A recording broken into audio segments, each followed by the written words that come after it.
মানুষ চিনতে ভুল করেছি আমারে জীবনে, নিজের কপাল পুড়ছি নিজেই দোষ দেব কারে।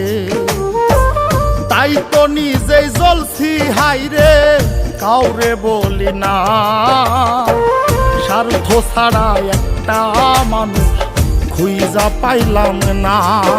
আমি স্বার্থ ছাড়া একটা মানুষ খুঁজা পাইলাম না।